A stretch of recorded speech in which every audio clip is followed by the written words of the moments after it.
Hello everyone, welcome back to my channel learn with Rashmi. जैसा आप सभी जानते हैं, इस चैनल पर अकाउंटेंसी, बिजनेस स्टडीज और इकोनॉमिक्स से रिलेटेड वीडियोस अपलोडेड है।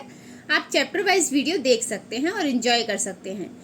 इस चैनल का पर्पस है आपको फनी और इंटरेस्टिंग वे में चैप्टर एक्सप्लेन करना, और जहाँ तक मुझे उम्मीद है ये पर्पस हमारा सॉल्व भी होता है और बच्चे इंजॉय भी करते हैं। तो अगर वीडियो अच्छी लगे तो आपसे रिक्वेस्ट है, वीडियो को प्लीज़ शेयर ज़रूर करें अपने दोस्तों के साथ, ताकि वीडियो ज़्यादा से ज़्यादा लोगों तक पहुँचे और ज़्यादा से ज़्यादा बच्चों की हेल्प हो। तो चलिए चैप्टर शुरू करते हैं। Chapter 7, sources of business finance. तो यहाँ पर हम सोर्सेस ऑफ बिजनेस फाइनेंस के बारे में पढ़ेंगे कि बिजनेस में जो फाइनेंस आएगा वो कहाँ से आएगा। ठीक है, अब बात कर लेते हैं पहले बिजनेस फाइनेंस की। बिजनेस फाइनेंस क्या है? तो business finance refers to capital fund and credit fund invested in the business. Business में जो भी कैपिटल फंड या फिर क्रेडिट फंड, ओनर का पैसा, अपना खुद का या फिर बाहर से बोरो किया हुआ, जो भी पैसा बिजनेस में लगा हुआ है उसे हम बोलते हैं बिजनेस फाइनेंस। ठीक है, अब बात कर लेते हैं nature and significance. Business finance का क्या नेचर है, क्या सिग्निफिकेंस है। अच्छा, वीडियो आपसे रिक्वेस्ट है कि वीडियो आप पूरा देखें, क्योंकि इस वीडियो पर मैं टॉपिक वाइज ट्रिक्स भी आपको देती रहती हूँ। जैसे जैसे हम टॉपिक्स को कवर करते हुए चलेंगे वैसे वैसे उन ट्रिक्स को भी इंजॉय करेंगे। फर्स्ट पॉइंट है, business finance is required to start a business. देखिए, बिजनेस फाइनेंस की इंपॉर्टेंस या नेचर की मैं बात करूँ, क्या जरूरत है बिजनेस फाइनेंस की, तो फर्स्ट रीजन सबसे बेसिक कि बिजनेस को शुरू करने के लिए हमें बिजनेस फाइनेंस की जरूरत होती है, पैसे की जरूरत होती है ना। तो जो पैसा हमें, जब हमारे पास पैसा होगा तभी हम कोई बिजनेस शुरू कर सकते हैं। जैसे पैसे की जरूरत होती है फिक्स एसेट्स को खरीदने के लिए, भाई मशीनें भी खरीदनी पड़ेंगी, है ना। डे टू डे का जो खर्चा होगा वो भी हमें निकालना होगा, तो उन सब के लिए हमें पैसे की जरूरत पड़ेगी। तो सबसे पहले क्या इंपॉर्टेंस है बिजनेस फाइनेंस की, कि अगर हमें बिजनेस स्टार्ट करना है तो हमें फाइनेंस की, पैसे की जरूरत पड़ेगी। Second, to meet its liability on time. Time पर अपनी लायबिलिटीज को पे करने के लिए हमें पैसे की जरूरत होगी। जो भी हमारा उधार है हमें उसे टाइम पर पे करना है, और टाइम पर पे करने के लिए हमें फाइनेंस की जरूरत होगी। Next, to adopt latest technology. अगर हमें लेटेस्ट टेक्नोलॉजी हमें चाहिए तो उसके लिए भी हमें फंड की जरूरत है, हमें पैसे की जरूरत है। ठीक है, टेक्नोलॉजी को यूज करने के लिए, नई अपडेट टेक्नोलॉजी अगर हम यूज करेंगे तो हमें फंड की जरूरत पड़ेगी। टू फेस कंपटीशन स्ट्रांगली, अगर आपको मार्केट में बने रहना है, अपनी पोजीशन बनाए रखना है, तो हमें अपने कॉम्पिटिटर को कॉम्पिटिट करना होगा। जो भी हमारे कॉम्पिटिटर हैं हमें उसके अकॉर्डिंग अपने बिजनेस को आगे बढ़ाना पड़ेगा। तो मार्केट में बने रहने के लिए, टिके रहने के लिए, अपने कॉम्पिटिटर को बीट करने के लिए हमें पैसे की जरूरत होगी। Then to replace its assets and machinery whenever necessary. हमारी एसेट्स या मशीनरी, जब हमारी एसेट्स पुरानी हो जाएंगी या फिर वो डेप्रिशिएट हो जाएंगी तो हमें उन्हें चेंज भी करना पड़ता है, तो उन्हें चेंज करने के लिए भी हमें पैसे की ज़रूरत होगी। ठीक है, next, to face recession and depression period. अगर हमारे कंट्री में रिसेशन पीरियड चल रहा है, मार्केट में महंगाई चल रही है, तो भी हमें पैसे की ज़रूरत है सामान खरीदने के लिए, है ना। डिप्रेशन चल रहा है, मार्केट में मंदी आ गई, तो भी हमें पैसे की ज़रूरत होगी फाइनेंशियल हेल्प के लिए, स्टोरेज के लिए। तो इन सारी चीज़ों के लिए, चाहे रिसेशन हो चाहे डिप्रेशन हो, हमें पैसे की ज़रूरत पड़ती है। ठीक है, जैसे कोविड से पहले मार्केट अच्छी थी, तब भी लोगों को पैसे की ज़रूरत थी। कोविड के बाद मार्केट थोड़ी सी डाउन हो गई, तब भी लोगों को पैसे की ज़रूरत पड़ी। ठीक है, तो रिस्क को बियर करने के लिए भी हमें पैसे की जरूरत है। मार्केट अच्छा चल रहा है तो अपने मार्केट को, अपने बिजनेस को ग्रो करने के लिए भी हमें पैसे की जरूरत है। बात करें इसके सोर्सेज की, पैसा आएगा कहाँ से, तो हमारे पास दो सोर्सेज होती हैं। First, owner source, second, borrowed fund. Owner के पास से आएगा पैसा, या फिर हम बाहर से पैसा मांगेंगे। ठीक है, या तो हम अपना पैसा यूज करें या फिर बाहर से बोरो करें। तो इन्हें पढ़ लेते हैं। Owner's fund. ओनर्स फंड मतलब कंपनी के जो ओनर है, ऑर्गेनाइजेशन के जो ओनर है, उसका पैसा, उसका फंड। ठीक है, तो fund contributed bye owner and accumulated profits. तो जो फंड ओनर ने कंट्रीब्यूट किया है वो आता है इसमें, या फिर जो अक्यूमुलेटेड प्रॉफिट्स थे। अक्यूमुलेटेड प्रॉफिट मतलब अभी तक जो प्रॉफिट बांटा नहीं है, वो वाला पैसा। तो ये दो हमारे इसमें आती हैं सोर्सेस ओनर्स फंड में। ठीक है, ओनर फंड के अगर मैं फीचर्स की बात करूं, आगे इन्हें डिटेल्स में हम डिस्कस करेंगे। तो फीचर्स की अगर हम बात करें ओनर्स फंड की, तो फर्स्ट है सोर्सेस ऑफ परमानेंट कैपिटल। तो देखिए परमानेंट कैपिटल का सोर्स होता है ये, कंपनी के पास अपना पैसा अवेलेबल है तो उसे कभी भी यूज कर सकता है, तो परमानेंट कैपिटल का सोर्स होता है। Then provision of risk capital, अगर कैपिटल का कोई रिस्क चल रहा है, कैपिटल कम पड़ रही है, तो कंपनी यहाँ से पैसा कंट्रीब्यूट कर सकती है। ठीक है, तो कैपिटल फ्यूचर में कोई लॉस ना हो जाए, कैपिटल कम ना पड़ जाए, पैसे कम ना पड़ जाए, उसके लिए कंपनी क्या करती है, प्रोविजन बना के रखती है। ठीक है, तो वो पैसा तब काम आता है जब कंपनी को कैपिटल की जरूरत हो। ठीक है, तो ये पैसा किसका है, मालिक का पैसा है, तो ये फ्यूचर के लिए रखा जाता है, undistributed profit. No security required, इसके लिए किसी सिक्योरिटी की जरूरत नहीं है, मतलब आपको कोई कुछ गिरवी नहीं रखना इसके लिए, ये आपका हमारा मालिक का खुद का पैसा है, इसके लिए उसे कुछ गिरवी रखने की जरूरत नहीं है, तो इस पर कोई सिक्योरिटी की जरूरत नहीं होती। Sources of owner fund, owner fund की सोर्स है तो वो अपने सोर्स से पैसे इकट्ठा कर सकता है, तो ओनर फंड का ये पैसा होता है। ठीक है, तो ओनर फंड में हमने क्या क्या देखा, फीचर्स इसके कि परमानेंट कैपिटल होती है, रिस्क को बियर करने के लिए प्रोविजंस बनाने में हेल्प करती है, प्रोविजन हम बना सकते हैं इससे, सिक्योरिटी की कोई ज़रूरत नहीं होती, और क्योंकि ओनर का पैसा है तो फ्लैक्सिबल होगा, अपनी मर्जी से वो यूज़ कर सकता है। ठीक है, अब इस फीचर्स को याद करने के लिए मैंने आप क्या ट्रिक है, तो वो ट्रिक आप देख लीजिए। मैंने एक ट्रिक बनाई है जिसके थ्रू आप ये लर्न कर सकते हैं फीचर्स को। तो ये ट्रिक है, अच्छा आपने वो गाना सुना है, सात समुंदर पार मैं तेरे पीछे पीछे आ गई। ठीक है, तो यहाँ पर यही गाना हमारे ट्रिक है। तो सात समुंदर पार मैं तेरे पीछे पीछे नहीं आई, नहीं आई, सात समुंदर पार नहीं आना। ठीक है, तो ये हमारी ट्रिक है, सात समुंदर पार नहीं। एस, इसमें जो एस है इसका मतलब है सोर्सेस ऑफ परमानेंट कैपिटल, दूसरा S sources of owners fund, P for provision of risk capital, N for no security required. ठीक है, आई होप आपको ट्रिक अच्छी लगी होगी, कमेंट में ज़रूर बताना। नेक्स्ट हम चलते हैं बोरोड फंड पर। सेकंड जो हमने सोर्स पढ़ा था बिजनेस फाइनेंस का, बोरोड फंड। बोरोड फंड होता है बोरो करना, ठीक है, बाहर से पैसे अरेंज करना, तो उधार लेना। ठीक, तो refers to borrowing of the firm, firm जो भी बोरो करती है, जो भी उधार लेती है, वो पैसा आता है आपका बोरोड फंड में। ठीक है, फीचर्स की मैं बात करूं तो फिक्स टाइम पीरियड के लिए आपको उधार मिलेगा, ऐसा नहीं है कि आप पैसा लेकर भूल जाएं, आपको एक टाइम बाद वो पे भी करना पड़ेगा। तो ये जो बोरोइंग्स होती है फिक्स टाइम पीरियड के लिए मिलती है, अनलिमिटेड टाइम पीरियड के लिए नहीं मिलेगी।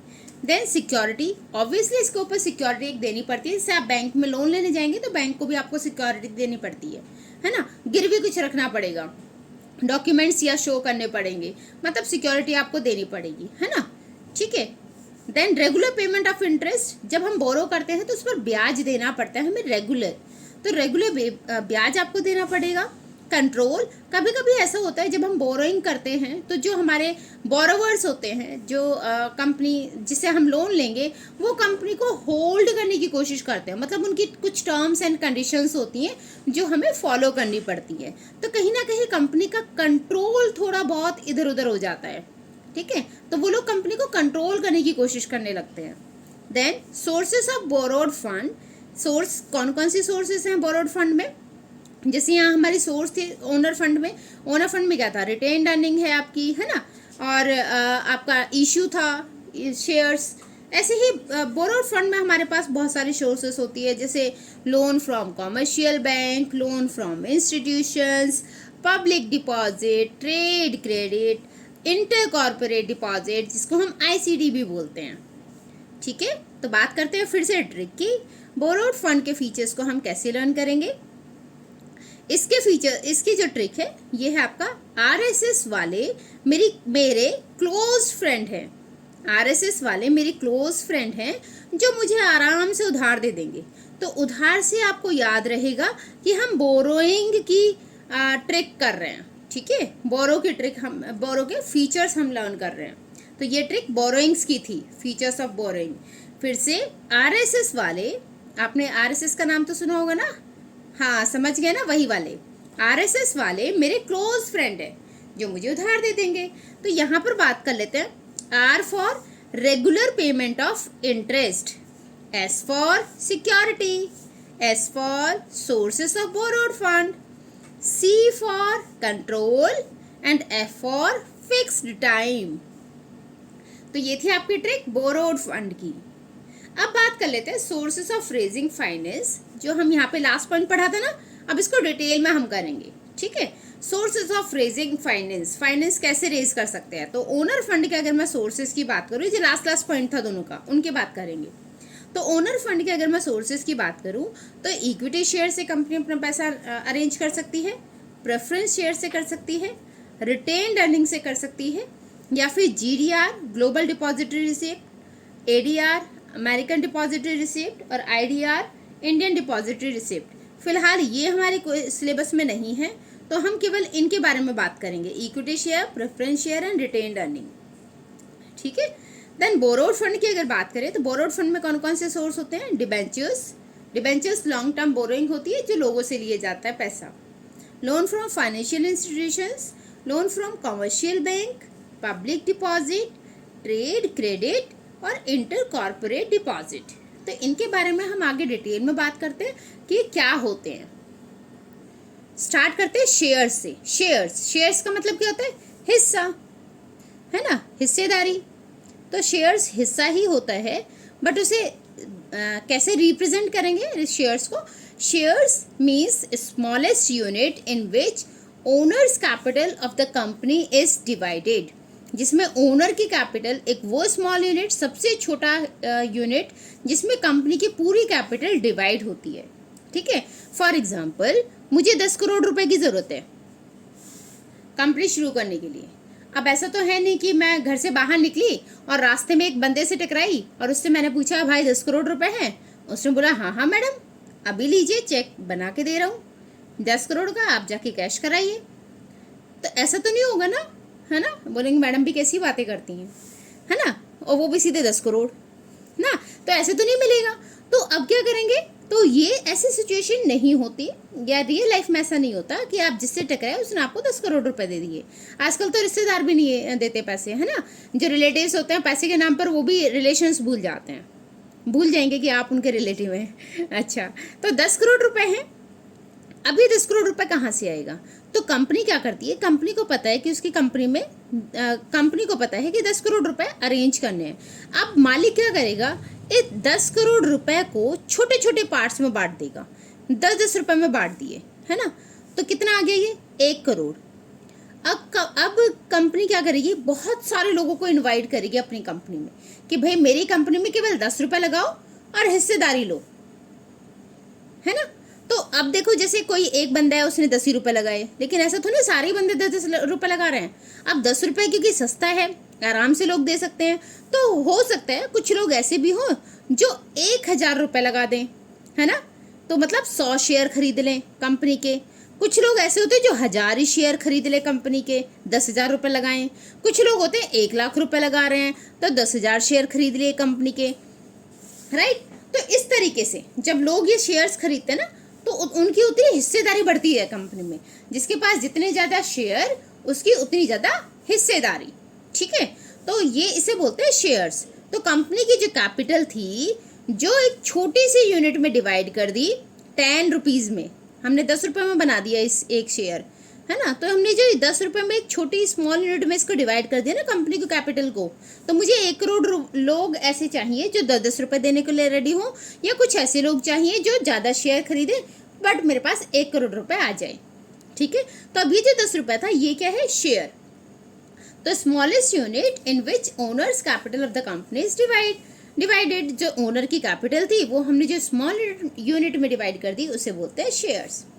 टाइप्स की मैं बात करूँ तो 2 टाइप के शेयर होते हैं, इक्विटी शेयर्स और प्रेफरेंस शेयर्स।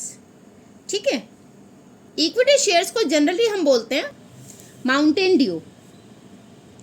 अच्छा, ये नाम आपको बुक में नहीं मिलेगा, तो ये इसका वैसे नाम नहीं, मैंने बनाया हुआ नाम है। ठीक है, तो माउंटेन ड्यू मतलब डर के आगे जीत है।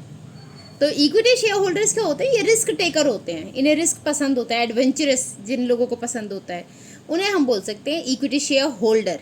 ठीक है, और प्रेफरेंस शेयर ये है राजू रस्तोगी, राजू रस्तोगी से कुछ नाम याद आया आपको? रस्तोगी,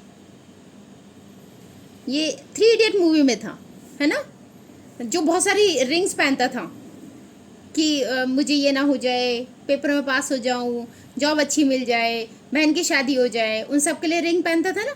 तो वो लोग होते हैं प्रेफरेंस शेयर होल्डर्स। ठीक है, तो बस ये फनी वे में आपको लर्न कराने के लिए है, ऐसा नहीं एग्जाम में मत लिखना ये नाम, ये केवल आपको लर्न कराने के लिए है। तो चलिए इक्विटी शेयर्स थोड़ा सा पढ़ लेते हैं इसके बारे में, कौन से शेयर्स हैं या प्रेफरेंस शेयर्स कौन से हैं।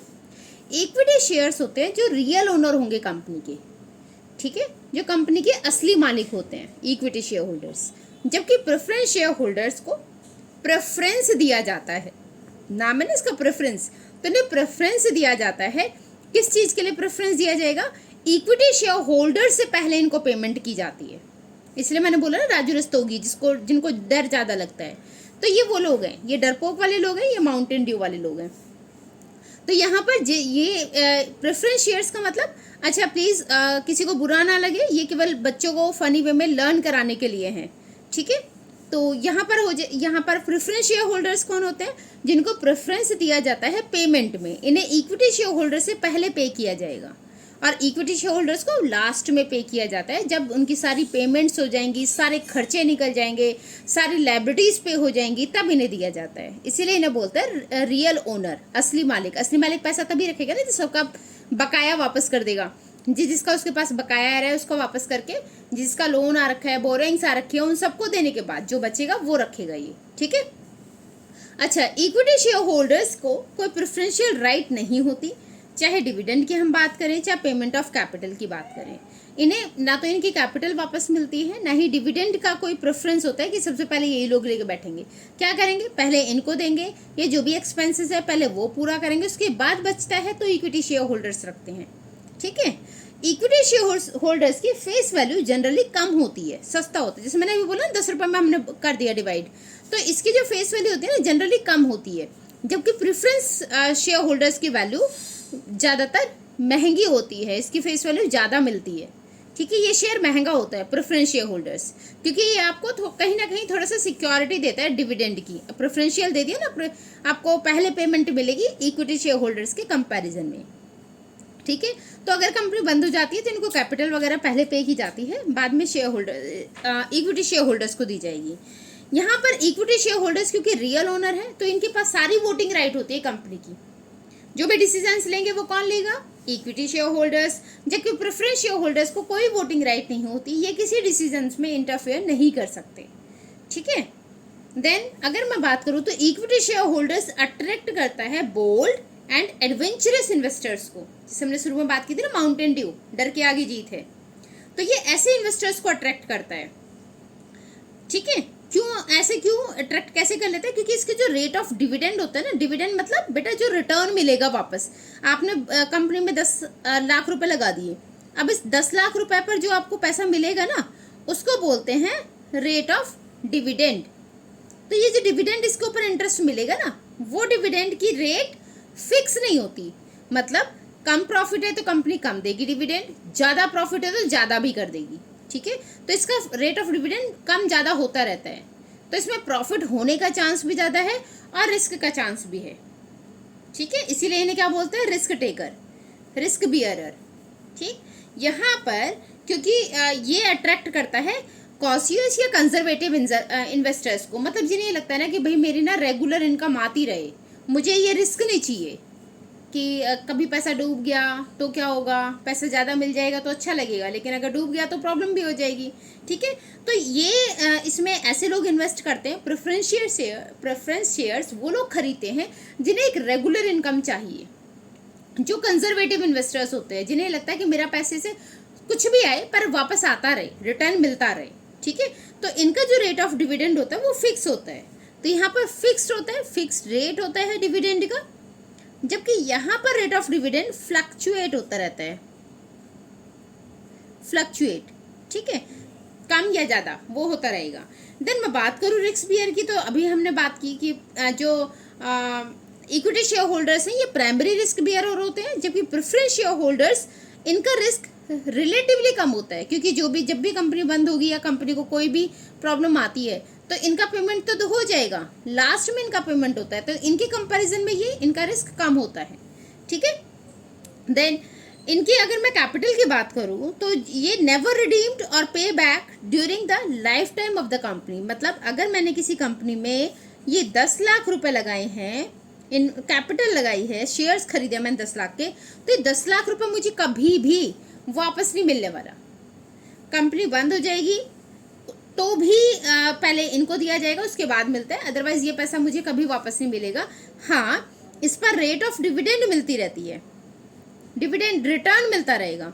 तो रिटर्न भी आपका, सपोज आपने 10 लाख रुपए लगाए हैं किसी कंपनी में, अब आपको 10,000 रुपये महीने मिल रहे हैं, कंपनी चलिए 20 साल, तो इंटू 20, 10,000 रुपये महीना 20 साल के लिए। ठीक है, और वो भी इंटू 12 कर दूंगी मैं, 1 साल का आ जाएगा, 20 सालों का आ गया अब ये। ठीक, तो पैसा बहुत ज़्यादा हो जाता है, तो उसकी टेंशन नहीं होती कि 10 लाख रुपए नहीं मिले, तो आप उससे ज़्यादा कमा चुके होते हैं। ठीक है, तो यहाँ पर ये कभी भी रिडीम नहीं होते, इनका पैसा कभी वापस नहीं होता। जब तक कंपनी है, लाइफ टाइम जब तक कंपनी की है, तब तक ये पैसा वापस नहीं मिलने वाला। ये 10 लाख नहीं मिलेगा, उस पर रिटर्न मिलता रहेगा पर।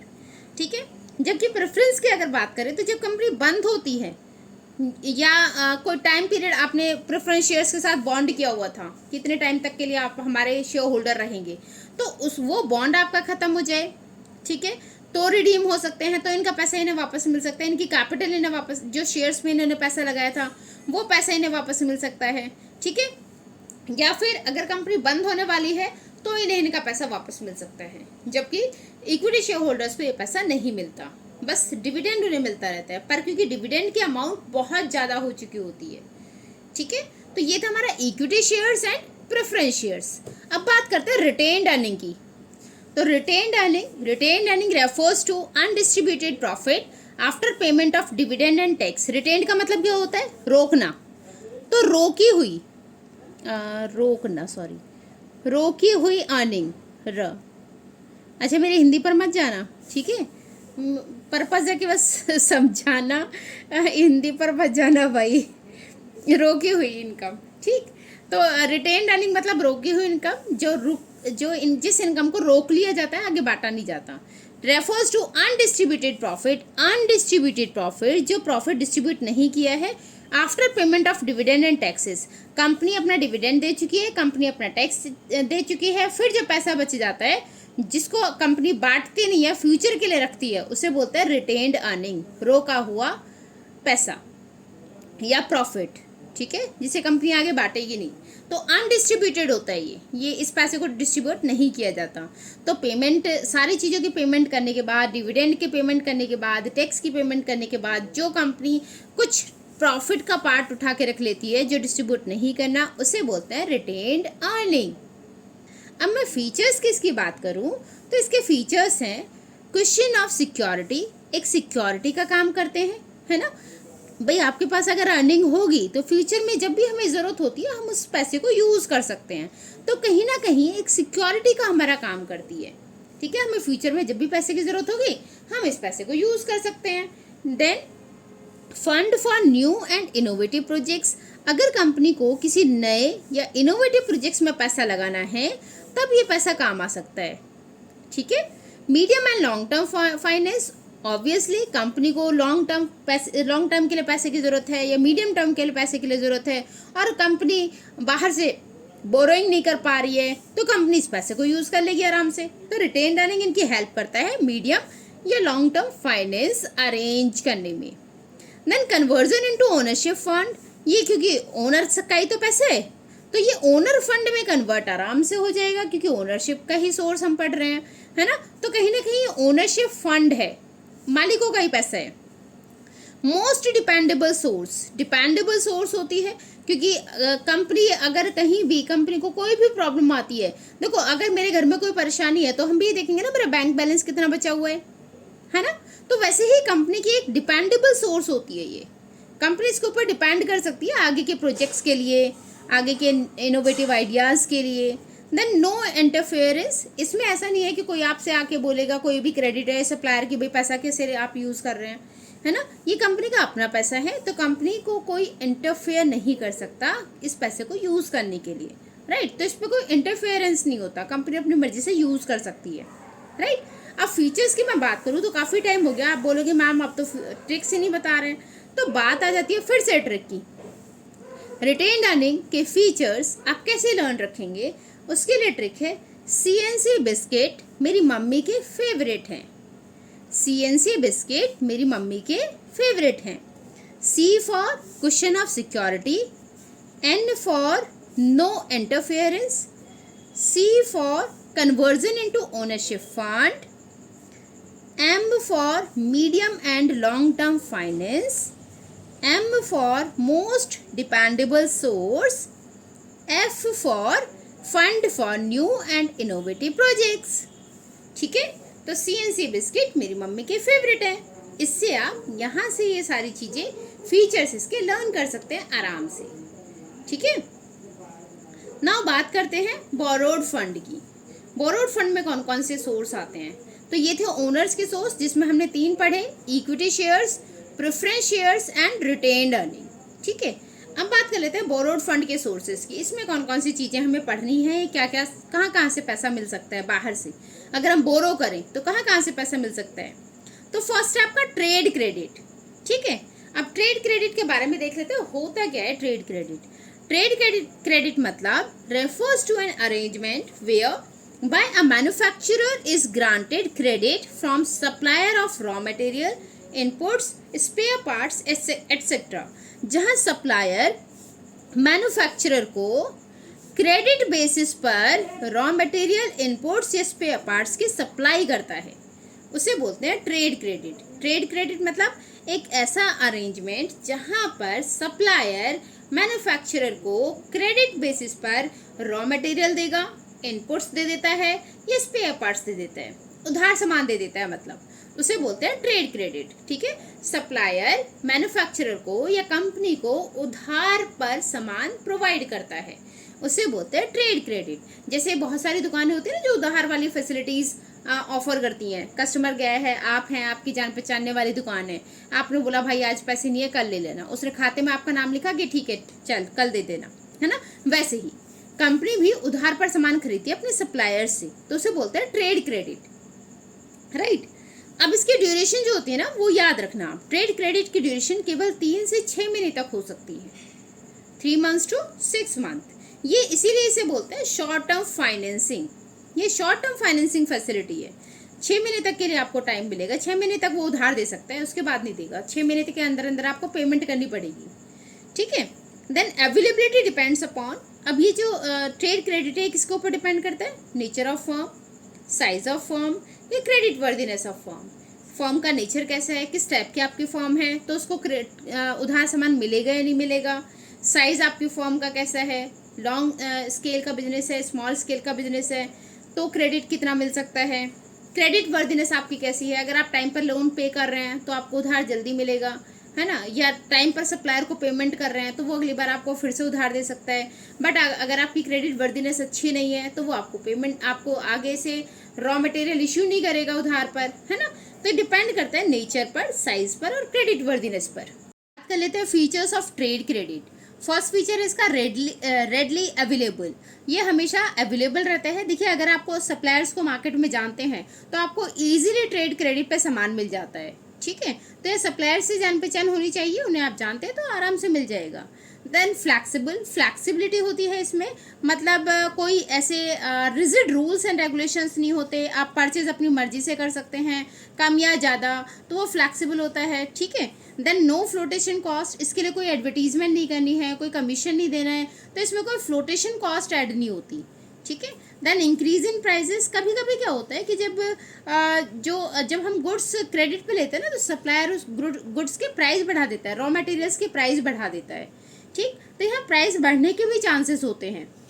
सेकेंड थिंग, लीगल एक्शन मतलब जब कभी हम ट्रेड क्रेडिट पर परचेज करते हैं तो उसके लिए एक डॉक्यूमेंट रेडी किया जाता है, तो सेलर एक डॉक्यूमेंट रेडी करके हमें देगा जो हमारे से साइन कराए जाते हैं, और अगर फ्यूचर में हम पेमेंट नहीं करते हैं with in the time limit तो फिर वो कंप्लेन भी हो सकती है, तो सप्लायर कोई लीगल एक्शन ले सकता है। तो ये है इसके फीचर्स। अब फीचर्स लर्न कैसे रखेंगे आप, इसके लिए ट्रिक है, तो उसके लिए हम हैं, आपको टेंशन लेने की ज़रूरत नहीं है। तो ट्रेड क्रेडिट के फीचर्स लर्न रखने की जो ट्रिक है वो है, लेट नाइट में FIR कर दी तो लीगल एक्शन ले लिया। लेट नाइट में FIR कर दी।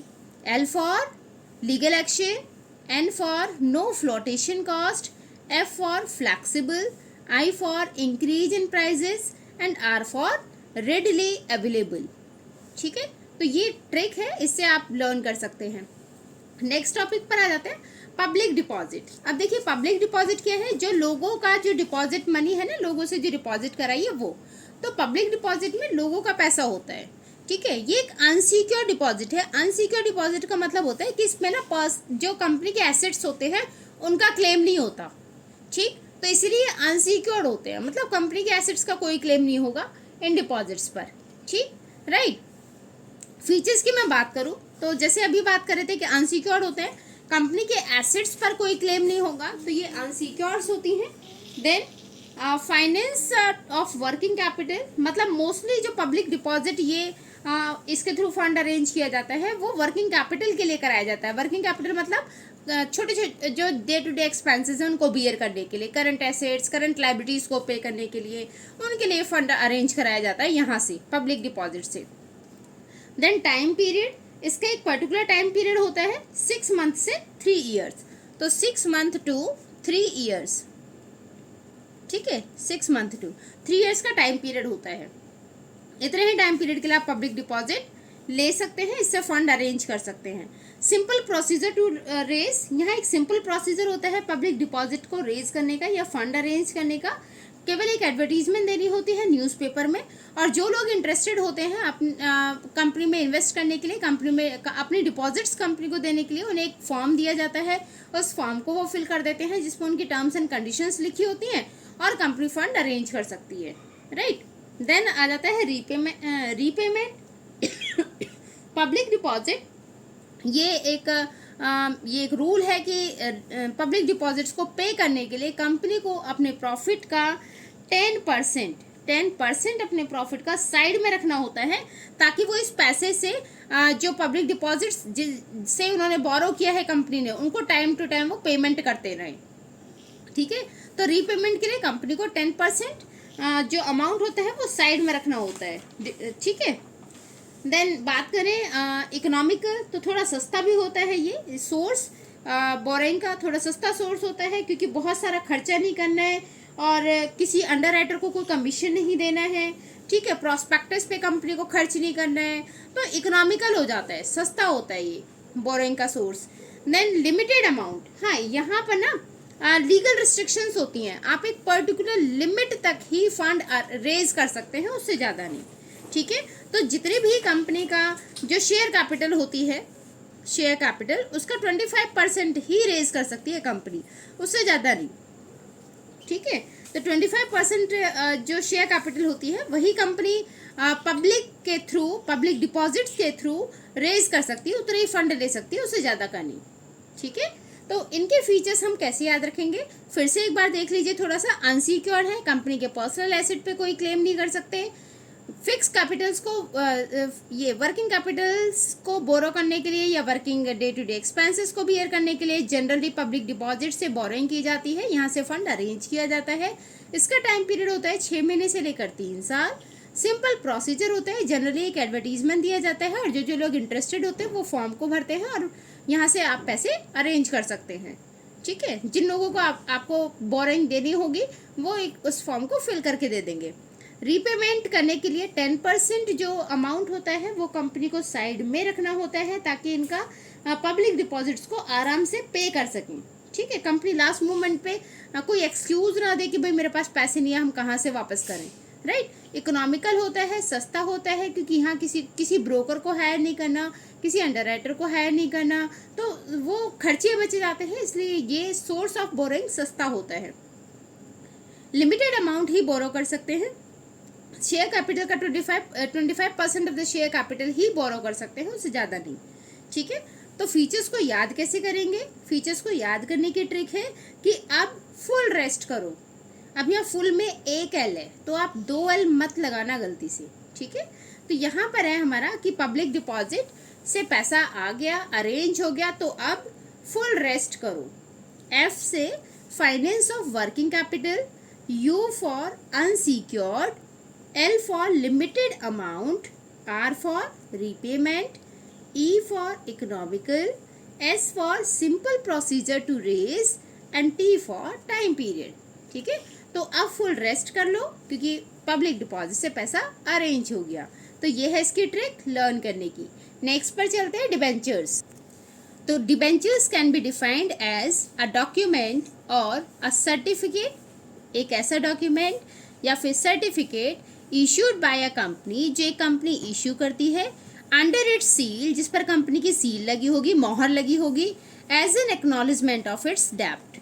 ठीक है, कि वो बताएगी कि हाँ डेब्ट लिया हुआ है, लोन लिया हुआ है। ठीक है, तो एक सर्टिफिकेट पर जिसमें कंपनी की सील लगी होगी, उस पर कंपनी एक एक्नॉलेजमेंट लिख कर दे देगी कि इस पर्सन से या इस फर्म से मैंने लोन लिया हुआ है। डिबेंचर्स क्या होते हैं? लॉन्ग टर्म बोरोइंग, जो लॉन्ग टर्म के लिए लोन इशू किया जाता है। ये जनरली लोगों से पैसा मांगा जाता है, लोगों से बोरोइंग की जाती है, उसे बोलते हैं डिबेंचर्स। ठीक है, लोगों के थ्रू बोरोइंग करना लॉन्ग टाइम के लिए। ठीक है, अगर मैं इसके फीचर्स की बात करूं तो फीचर्स में देखिए बोरोड फंड का पार्ट है ये, क्योंकि बोरोइंग कर रहे हैं हम यहाँ लोगों से, तो बोरोड फंड का पार्ट है। फिक्स रेट ऑफ इंटरेस्ट इस पर दी जाती है। जो भी डिबेंचर्स कंपनी को इशू करेगा, कंपनी जो डिबेंचर्स इशू करती है उसके जो ओनर होते हैं डिबेंचर्स के, उन्हें बोला जाता है डिबेंचर होल्डर या फिर क्रेडिटर ऑफ द कंपनी। मतलब जिन्होंने कंपनी को क्रेडिट दिया है, जिन्होंने कंपनी को लोन दिया है। ठीक है, तो उस पर एक फिक्स रेट का इंटरेस्ट मतलब ब्याज दिया जाता है उस लोन पर। Compulsory payment of interest, interest को पे करना मैंडेटरी होता है हर कंपनी को, तो ये इंटरेस्ट देना ही देना है, एक मैंडेटरी पेमेंट होती है कंपनी की। ठीक है, तो डिबेंचर होल्डर्स को ये पेमेंट देना ही होता है। देन सिक्योरिटी, सिक्योरिटी इसके लिए ना कभी कभी कुछ फिक्स्ड एसेट का भी चार्ज किया जाता है, मगर अगर मतलब अगर कंपनी अपने ये डिबेंचर्स को पे नहीं कर पा रही है तो कंपनी के फिक्स एसेट से वो पैसा वसूला जा सकता है। तो कभी कभी किसी किसी कंडीशंस में मतलब बहुत सारे ज़्यादातर ये जो डिबेंचर्स होते हैं ये इन पर इनके लिए फिक्स एसेट का चार्ज होता है। ठीक है, ये चार्ज अगेंस्ट फिक्स एसेट होते हैं। ठीक है, रिडीमेबल होते हैं, रिडीम करना ही करना है, ये हमेशा रिडीम किए जाते हैं टाइम पीरियड के बाद। जितना इनका टाइम पीरियड था उसके टाइम पीरियड के बाद इन्हें रिडीम मतलब पेमेंट करना, तो इनकी पेमेंट की जाती है। ठीक है, ऐसे नहीं है डिबेंचर्स के बदले में आप बेवकूफ़ बना दो कि चल भाई आप शेयर ले ले, उनके बारे में हम बाद में बात करेंगे। तो अभी हम क्या कर रहे हैं कि रिडीम हो सकते, रिडीम ही होते हैं हमेशा। एक पर्टिकुलर जो टाइम पीरियड इनका होगा उस टाइम के बाद इन्हें पेमेंट कर दी जाएगी। इनके पास कोई वोटिंग राइट नहीं होता, तो ये कंपनी के किसी डिसीजन में ना इंटरफेयर नहीं कर सकते। ठीक है, तो इनके पास कोई वोटिंग राइट नहीं होता। देन अपॉइंटमेंट ऑफ ट्रस्टी, कभी कभी क्या होता है जब कंपनी के पास बहुत सारे डिबेंचर्स होल्डर होते हैं, डिबेंचर होल्डर्स बहुत सारे हो जाते हैं, तो उसमें कंपनी क्या करती है एक ट्रस्टी अपॉइंट कर लेती है। ठीक है, अब ये ट्रस्टी बैंक भी हो सकता है, फाइनेंशियल इंस्टीट्यूशंस भी हो सकता है, जो इनका लेखा जोखा रखेगा, मतलब कितना पैसा किसने दिया उन सब का रिकॉर्ड रखेगा। ठीक है, तो जब कभी कंपनी के पास बहुत सारे डिबेंचर्स आ जाते हैं लोगों के थ्रू, बहुत सारे लोग कंपनी को लोन देने के लिए रेडी हो जाते हैं, तो उस टाइम पे कंपनी एक ट्रस्टी अपॉइंट करती है। अब ये ट्रस्टी कोई बैंक हो सकता है, ये ट्रस्टी कोई फाइनेंशियल इंस्टीट्यूशंस हो सकती हैं। ठीक है, तो कंपनी के बिहाफ पर ये सारी रिकॉर्डिंग्स रखती हैं कि किसने कितना अमाउंट कंपनी को दिया है, कितने डिबेंचर्स हैं और किसने कितना कितना पार्ट कंपनी को, कितना कितना अमाउंट कंपनी को दिया हुआ है। Right, clear? तो ये थे इसके फीचर्स। अब बात कर लेते हैं कैसे लर्न रखेंगे, याद कैसे रखने हैं फीचर्स।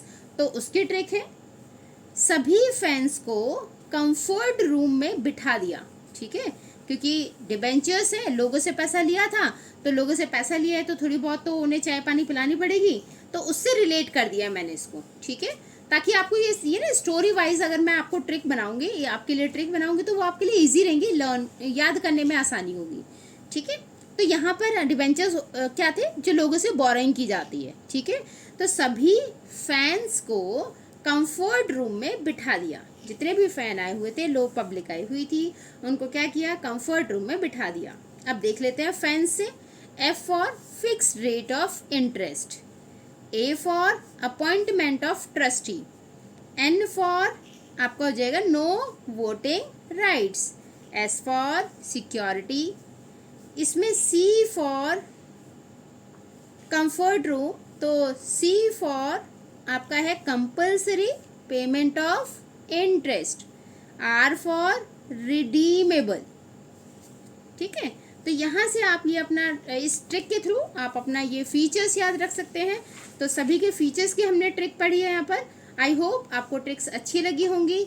ट्रिक्स अच्छी लगी हो तो कमेंट में ज़रूर बताइए कौन सी ट्रिक्स सबसे ज़्यादा अच्छी लगी आपको। और जब हम आप लोगों के लिए इतनी मेहनत करते हैं तो प्लीज़ एक लाइक तो आप भी कर दिया करो, लाइक एंड शेयर। चैनल पर नए हो तो सब्सक्राइब भी कर देना। बात करते हैं ओनर्स फंड या बोरोड फंड के डिफरेंस की। तो डिफरेंस आप पढ़ लोगे तो जो पीछे थोड़ा बहुत डाउट रह गया था वो आपका क्लियर हो जाएगा। देखिए, ओनर फंड क्या था, जो कंपनी का ओनर पैसा लगा रहे हैं। ठीक है, अब बोरोड फंड कौन होते हैं, कंपनी के क्रेडिटर। तो ओनर फंड जो कंपनी के पैसे लगा रहे हैं कंपनी में, वो कौन है, ओनर। इन्हें रियल ओनर बोलते हैं। और जो बोरोड फंड है उन्हें क्या बोलते हैं, क्रेडिटर ऑफ द कंपनी। ठीक है, देन ओनर फंड को वोटिंग राइट होती है, डिसीजंस ये ही लेते हैं सारे लोग। जबकि बोरोड फंड में किसी के पास कोई वोटिंग राइट नहीं होती, वो कंपनी के मेजर मामलों में डिसीजन नहीं ले सकते, मेजर क्या माइनर में भी। ठीक है, then they control the company. Company पे कंट्रोल किसका होता है, ओनर्स का। और बोरोड फंड की हम बात करें तो इनका कोई कंट्रोल नहीं होता कंपनी के ऊपर, हैव नो कंट्रोल। देन इनके पास रेगुलर रिटर्न का कोई राइट नहीं होता, तो no right to get regular return in case of loss, है ना। अगर लॉस हो भी जाता है तो इनको कोई ऐसा राइट नहीं है कि इनको रेगुलर रिटर्न मिलता ही रहेगा। जबकि बोरोड फंड अगर हम बात करें तो इनका राइट होता है रेगुलर रिटर्न का, चाहे कंपनी को लॉस हुआ हो। लॉस हुआ है तब भी कंपनी को इन्हें पे करना ही पड़ेगा। ठीक है, देन ओनर फंड की मैं बात करूं तो इसमें कोई एसेट को एज ए सिक्योरिटी नहीं रखा जाता, दांव पर नहीं लगाया जाता। ठीक है, as a security, as a mortgage नहीं रखा जाता। ठीक है, गिरवी नहीं रखा जाता। जबकि डिबेंचर्स की उसमें बोरोड फंड की अगर हम बात करें तो यहाँ पे कंपनी को मॉर्गेज करना होता है कुछ ना कुछ एसेट्स को एज अ सिक्योरिटी रखना होता है, गिरवी रखना होता है। ठीक है, ओनर फंड जो प्राइमरी रिस्क बियरर होते हैं। ठीक है, ये प्राइमरी रिस्क बियरर होते हैं किसी भी कंपनी के। जबकि हम बोरोड फंड की बात करें तो ये सबसे कम रिस्क बियर करते हैं, क्योंकि इन्हें कंपल्सरी पेमेंट या मिल रही है ना, रेगुलर पेमेंट मिल रही है, तो इनका रिस्क बहुत कम होता है, मिनिमम रिस्क होता है इनका, राइट। नेक्स्ट हम बात करते हैं कॉमर्शियल बैंक। अब फंड कहाँ से अरेंज कर सकते हैं, कॉमर्शियल बैंक से। बैंक आप सभी लोग जानते हैं, HDFC, ICICI, ठीक है, ये सारे जो बैंक है, कोटक बैंक, ये सब क्या है, कॉमर्शियल बैंक्स, जो हमारी डिपॉजिट को एक्सेप्ट करते हैं और बदले में लोन ग्रांट करते हैं जब हमें ज़रूरत होगी तब। ठीक है, तो commercial bank provide fund to firm as and when required. जब ज़रूरत होती है तब कॉमर्शियल बैंक फंड अरेंज करते हैं। ठीक है, फर्म को पैसे दिलाने का काम करते हैं। सीक्रेसी मेंटेन करके रखते हैं, जनरली ये लीक नहीं करते हैं कि कौन इनके क्रेडिटर्स हैं, किस किस को उन्होंने लोन दिया हुआ है। ठीक है, तो ये सीक्रेसी मेंटेन करके रखते हैं। No formalities of issue of prospectus etcetera required. तो कमर्शियल बैंक से फंड अरेंज करने के लिए किसी प्रोस्पेक्टस की जरूरत नहीं होती, किसी ब्रोकर की जरूरत नहीं होती, तो कोई फॉर्मेलिटी नहीं की जाती यहाँ पे किसी फॉर्मेलिटी को पूरा करने की जरूरत नहीं है, यहाँ कोई फॉर्मेलिटी नहीं होती। ठीक है, फ्लैक्सिबल सोर्स ऑफ इनकम होती है, फ्लैक्सिबल सोर्स ऑफ लोन होता है, तो आप मीडियम टर्म के लिए, शॉर्ट टर्म के लिए लोन अरेंज कर सकते हैं, यहाँ से आपको लोन अरेंज हो सकता है। ठीक है, funds are generally available for a short period. जैसे मैं अभी यहाँ बात कर रही थी कि जनरली तो फंड शॉर्ट टर्म पीरियड के लिए अरेंज होता है, बट मीडियम टर्म के लिए भी आप फंड अरेंज कर सकते हैं कॉमर्शियल बैंक से। देन इसमें क्या होता है, जब भी आप कभी लोन लेंगे तो बैंक ना डिटेल इन्वेस्टिगेशन करता है हमारी कंपनी के डेटा की, कंपनी अफेयर्स की, फाइनेंशियल स्ट्रक्चर्स की, कि कंपनी क्या इस कंडीशन में है कि लोन को रीपे कर पाएगी। तो उसकी एक डिटेल इन्वेस्टिगेशन होती है बैंकों के द्वारा। ठीक है, तो बैंक एक डिटेल इन्वेस्टिगेशन करते हैं जिसके बाद लोन को सैंक्शन किया जाता है, राइट। तो ये था हमारा कॉमर्शियल बैंक, जहाँ से फंड अरेंज कर सकते हैं। ये भी किसका पार्ट है, बोरोड फंड का। लास्ट इस चैप्टर का पार्ट है लास्ट और बोल सकते हैं थोड़ा सा एक छोटा टॉपिक और है आईसीडी। तो अब है हमारा फाइनेंशियल इंस्टीट्यूशन। फाइनेंशियल इंस्टीट्यूशंस भी कॉमर्शियल बैंक की तरह ही होते हैं, जब बट क्योंकि कॉमर्शियल बैंक हर जगह और हर बंदे की डिमांड को पूरा नहीं कर सकता, हर बंदे की लोन की ज़रूरत को पूरा नहीं कर सकता, इसे देखते हुए गवर्नमेंट ने फाइनेंशियल इंस्टीट्यूशंस बनाए थे।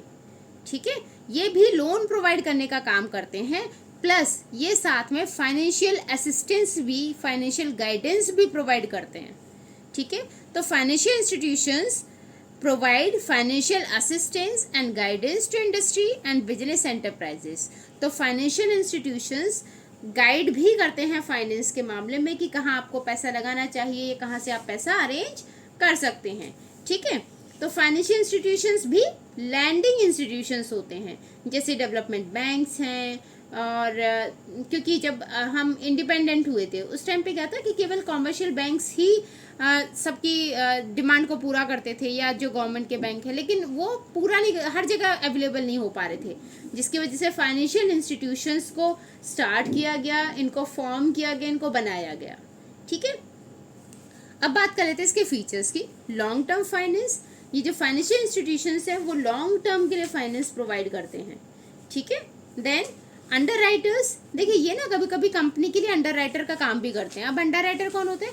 जो कंपनी के शेयर्स को मार्केट में सेल कराने में हेल्प करेगा। ठीक है, ब्रोकर, दलाल जो बीच के होते हैं, तो वो ब्रोकर होते हैं, दलाल। ऐसे ही अंडर राइटर का काम भी वही होता है, वो कंपनी के शेयर्स को मार्केट में सेल कराने में हेल्प करते हैं और बदले में कुछ कमीशन लेते हैं। राइट, देन होता है आपका guarantee loan.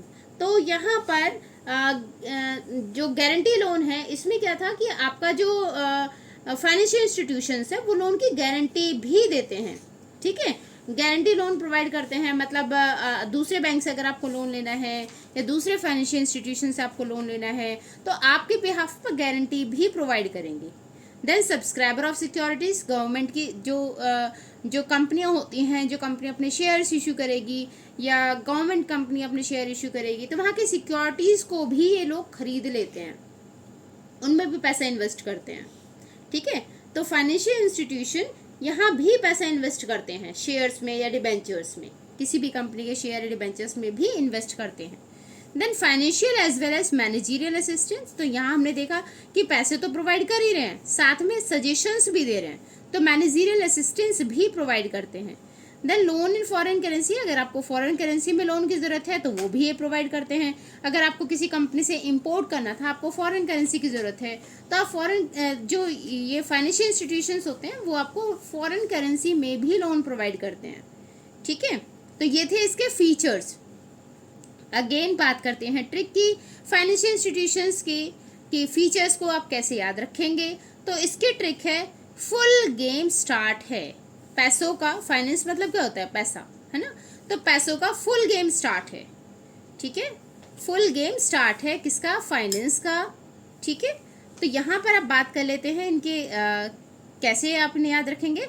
F for financial as well as managerial assistance, U for underwriters, L for long term finance, L for loan in foreign currency, G for guarantee loan, guarantee भी देते हैं ना, S for subscriber of securities, securities में भी पैसा invest करते हैं shares और डिबेंचर्स में। ठीक है, तो लॉन्ग टर्म फाइनेंस का काम करते हैं, लॉन्ग टर्म के लिए फाइनेंस प्रोवाइड करेंगे। अंडरराइटर का भी काम करते हैं, कंपनी के शेयर्स को सेल कराने में हेल्प करेंगे। देन गारंटी भी प्रोवाइड करते हैं, किसी और बैंक से, किसी और इंस्टीट्यूशन से लोन लेना है तो गारंटी भी देंगे। सिक्योरिटीज़ को परचेस करने में हेल्प करते हैं, सिक्योरिटीज़ को खरीदते भी हैं, उसमें भी पैसा इन्वेस्ट करते हैं। फाइनेंशियल पैसा तो प्रोवाइड करेंगे, साथ में एडवाइस भी देते हैं। ठीक है, फॉरेन करेंसी में भी लोन प्रोवाइड करते हैं। राइट, तो आई होप ये सारी चीज़ें आपको क्लियर होंगी। अब बात करते हैं लास्ट टॉपिक की। लास्ट टॉपिक हमारा ICD, inter corporate deposits, ICD. ठीक है, इंटर कॉर्पोरेट मतलब दो कॉर्पोरेट के बीच में जो डिपॉजिट्स होंगी, जो एक दूसरे को लोन देंगे, उसे बोलते हैं आईसीडी। ठीक है, डेफिनेशन देख लेते हैं इसकी मीनिंग। ये definition, when companies arrange fund from another company, जब एक कंपनी दूसरी कंपनी से फंड अरेंज करेगी तो उसे बोलते हैं इंटर कॉर्पोरेट डिपॉजिट। ठीक है, एक कंपनी दूसरी कंपनी से यहाँ पर फंड अरेंज करती है। ये भी बोरोड फंड की सोर्स है, जिसे हम उसी की सोर्स सारे पढ़ते आ रहे हैं। हाँ, ये ना शॉर्ट टर्म फाइनेंस प्रोवाइड करती है, तो शॉर्ट टर्म फाइनेंस होगा यहाँ पर। अब शॉर्ट टर्म फाइनेंस में ना 3 तरीके के फाइनेंस हो जाते हैं। एक तो फाइनेंस होगा आपका 3 मंथ का, इसमें केवल 3 महीने के लिए लोन प्रोवाइड किया जाएगा। एक होता है आपका 6 मंथ का, इसमें 6 महीने तक के लिए लोन प्रोवाइड किया जाता है। और एक होता है आपका कॉल डिपॉजिट, जो कॉल पर लोन अरेंज किया जाएगा, ये फंड अरेंज किया जाएगा। ये 1 डे नोटिस का होता है। ठीक है, तो इसलिए इसे शॉर्ट टर्म फंड बोलते हैं, क्योंकि इसमें जो फंड अरेंज होगा वो 3 महीने के लिए हो सकता है, 6 महीने के लिए होगा, या फिर 1 दिन के। तो 1 दिन में आप कॉल के थ्रू एक कंपनी दूसरी कंपनी से फंड अरेंज करती है। अब जो 3 महीने का फंड अरेंज किया है, इस पे जो इंटरेस्ट रेट होती है वो होती है 12%, 12% 3 महीने पर। ठीक है, यही लोन जब 6 महीने के लिए हो जाएगा तो इंटरेस्ट रेट बढ़ के हो जाती है 15%। ठीक है, और अगर 1 दिन के नोटिस पर आपने लोन अरेंज कराया है तो इसकी इंटरेस्ट होती है 10%। ठीक, बट ये जो इंटरेस्ट 10% ये बहुत जल्दी फ्लक्चुएट करती है, हर घंटे में चेंज हो सकती है, हर दिन के हिसाब से चेंज हो सकती है। ठीक है, तो ये थे हमारे इंटर कॉर्पोरेट डिपॉजिट और उसके टाइप्स। अब फीचर्स, लास्ट फीचर्स की बात कर लेते हैं। सीक्रेसी, तो यहाँ सीक्रेसी बनी रहती है, क्योंकि यहाँ भी जो ब्रोकर्स होते हैं, ये जो कंपनी होती है, एक कंपनी दूसरी कंपनी के मैटर्स को लीक नहीं करती, डेटा को लीक नहीं करती कि कौन उनके बोरोवर्स हैं, कौन उनके क्रेडिटर्स हैं, लेंडर्स हैं, ये चीज़ें ये रिवील नहीं करती हैं, तो सीक्रेसी बनी रहती है। हाई रिस्क ज़्यादा होता है, क्योंकि कहीं ना कहीं ये अनसिक्योर्ड डिपॉजिट्स होती हैं। इन पर अनसिक्योर्ड का मतलब क्या है, जो हम पहले से पढ़ते आ रहे हैं। अनसिक्योर्ड मतलब फिक्स्ड एसेट पर चार्ज नहीं होता। अनसिक्योर्ड मतलब फिक्स्ड एसेट पर चार्ज नहीं होता। तो अनसिक्योर्ड होते हैं मतलब फिक्स्ड एसेट पर चार्ज नहीं होता। ठीक है, अच्छे से याद हो गया ना। तो इसलिए रिस्क इनका ज़्यादा होता है, क्योंकि फिक्स एसेट पे कोई चार्ज नहीं है। कंपनी अगर पैसे नहीं दे पा रही तो रिस्क भी है। ठीक है, then high rate of interest. Rate of interest हमने देखा ना, 12%, 15%, 10% है, तो इसका रेट ऑफ इंटरेस्ट बहुत ज़्यादा होता है। ठीक है, तो रेट ऑफ इंटरेस्ट बहुत ज़्यादा हाई चलता है इनका। देन मैं बात करूँ बैंक की, तो बैंक का रेट ऑफ इंटरेस्ट से इनका रेट ऑफ इंटरेस्ट बहुत ज़्यादा, कंपैरेटिवली बहुत ज़्यादा होता है। ठीक है, then suitable for short term fund, तो हम शुरू से पढ़ते आ रहे हैं कि या तो 3 महीने के लिए फंड होगा मिलेगा, या 6 महीने के लिए, या फिर 1 डे के नोटिस पर मिल जाता है। ठीक है, तो ये शॉर्ट टर्म फंड के लिए तो सुटेबल है। अगर आपको शॉर्ट टर्म के लिए फंड चाहिए तो इस ऑप्शंस को हम ये ऑप्शन ऑप्ट कर सकते हैं, राइट। तो ये था हमारा इंटर कॉर्पोरेट डिपॉजिट ICD। तो यहाँ पर हमारा चैप्टर खत्म होता है, और हमने सारे जो हमारे पॉइंट्स थे विद फीचर्स विद ट्रिक्स हमने पढ़े हैं। आई होप आपको सारी चीज़ें अच्छी लगी होंगी। अच्छी लगी हो तो बेटा प्लीज़ शेयर कर दिया करो, हमें भी थोड़ा सा मोटिवेशन मिलता है। अगर आप लोग शेयर कर देते हैं तो हमें भी खुशी होती है कि बच्चों को, अगर हम मेहनत कर रहे हैं तो हमारी मेहनत का कोई फल मिल रहा है ना, कि आपको चीज़ें अच्छी लग रही हैं। तो वो हमें तभी पता चलेगा जब आप लोग कमेंट करेंगे। आप कमेंट नहीं करेंगे, आप शेयर नहीं करेंगे, तो हमें भी कैसे पता चलेगा कि हम इतनी मेहनत कर रहे हैं, इतनी मेहनत से आपके लिए ट्रिक बना रहे हैं, तो आपको वो ट्रिक कैसी लग रही हैं, आपको समझ में आ रही हैं, या आपको और ईजी चाहिए। ये सारी चीज़ें तो हमें तभी पता चलेगा ना जब आप कमेंट करेंगे। तो आपसे रिक्वेस्ट है, लाइक करें वीडियो को, शेयर करें अपने दोस्तों के साथ, अपने स्कूल में, अपने क्लासमेट्स के साथ, अपने जो भी रिलेटिव्स होंगे आपके 11th 12th में उनके साथ, इन सबके साथ शेयर करें वीडियो को। और चैनल पर नए हैं तो सब्सक्राइब करें। मिलेंगे नेक्स्ट चैप्टर में, नेक्स्ट वीडियो में। जब तक अपना ध्यान रखिए, अपनी फैमिली का ध्यान रखिए। Thank you for watching.